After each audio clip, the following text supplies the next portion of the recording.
Амандасу бейбіт бейілдің ыстық ықыластың белгісі. Қазақ ұғымында сәлем берудің де салмағы, мән мағынасы бар. Қазақ халқының ең үлкен сыйластық дәстүрі кәрі мен жасқа, ұл мен қызға, ана мен келінге деген ерекше құрмет ретінде әртүрлі амандасқан. Ер азаматтар қос қолдап, Алланың сізге рахметі жаусын деген сөзбен амандасқан. Сәлемін қабыл алған адам уағалейкум ассалам деп жауап қатқан. Ассалаумағалейкум ата. Уағалейкум ассалам айналайын, өркенің өссін, молда бол айналайын. Үлкен адамдар кішкентай жеткіншектердің маңдайынан сүйеді. Бұл маңдайы жарқыраған асыл азамат бол дегеннің белгісі. Ал көзден сүю, көзімнің ағы мен қарасындай қымбатсың, өмірімнің жалғасысың, менің көзімсің дегенді білдіреді. Қазақ 2 жастан асқан баланы бүлдіршін дейді.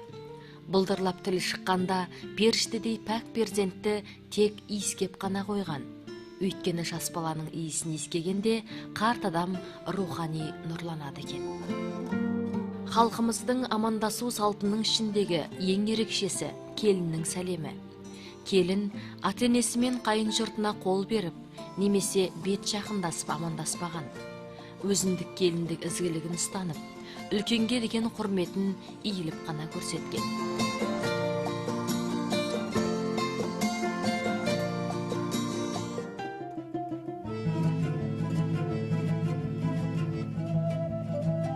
Ұлтымыздың ұранды ұлы ат үстінде жүрген. Өз секілді тепсе темір үзетін үзеңгілестеріне аттан түсіп сәлем берген. Бір-бірімен төс қағыстырып, амандық сұрасқан. Төс қағыстыру батырларға ғана тән. Бұл арқылы шынайы достықтың белгісін көрсетіп, үлкен сенімін білдірген. Демек, бір-біріне сенетін жігіттер ғана төс қағыстырған.